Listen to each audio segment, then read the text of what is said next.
Hi guys, welcome to the Nok Gist. Most of us grew up to hear and believe the story that late General Sani Abacha, former head of state of Nigeria, died as a result of a poisoned apple handed over to him by one of his concubines. But what truly happened the night he died on June 8, 1998? Did he truly die because of a poisoned apple handed to him by one of his concubines? Was it a foreign assassination or a well-executed coup by one of his friends? From the man who witnessed it all, Major Hamza Al-Mustapha, Chief Security Officer of late General Sani Abacha, has come out to debunk the news of late General Sani Abacha dying because of a poisoned apple that was given to him by one of his concubines. He said, late General Sani Abacha did not die in the arms of a woman, neither because of a fruit. He said it all began with a handshake.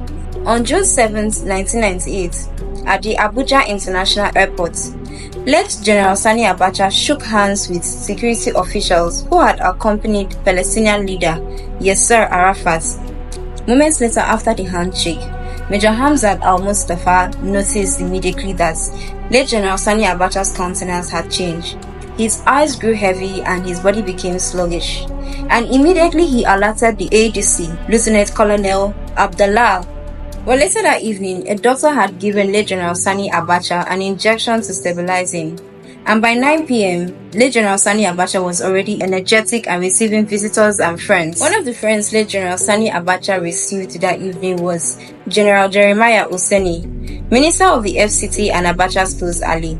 They chatted up until 3:35 a.m. in the morning, but by 5 a.m., chaos struck. Abacha was unstable, struggling to breathe. Al-Mustapha made his way to the head of state house, using his wife as a distraction for the guards. And according to him, he knelt beside late General Sani Abacha's bed, calling out to him.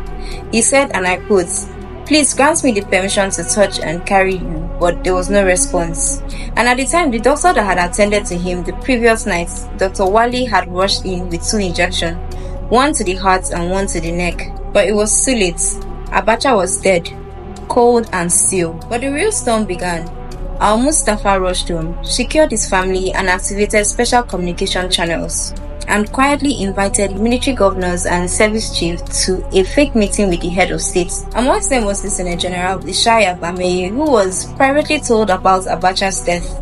But upon hearing this, he boldly suggested that they make him the head of state and to gain access to Chief MKO Abiola, which had triggered Major Hamza Al-Mustapha to move MK Abiola to safety immediately. But things nearly spiraled into bloodshed. Junior officials who overheard the ambition that was brewing suggested killing all PRC members and blaming it on a shootout. Major Al-Mustapha, who sensed the war that was coming, sorted wisdom and contacted General Buba Marwa and Ibrahim Sabo. They advised no bloodshed. Then they called on General Ibrahim Babangida, who repeated the same, "Let peace reign, support the most senior PRC officer to take over," and everyone agreed on General Jeremiah Oseni. But then General Ishaya Bameye struck again. He mocked General Al-Mustapha for not saying that General Jeremiah Oseni was the one behind Abacha's death, especially being the last person that spent time with Abacha before his death. With all this happening, tension reached breaking points, putting everyone in the space of suspicion, paranoia, and betrayal. And Nigeria was inches from disaster. Now you've heard the inside story straight from the man who saw it all. Do you believe that Abacha was poisoned by a foreigner or betrayed from within?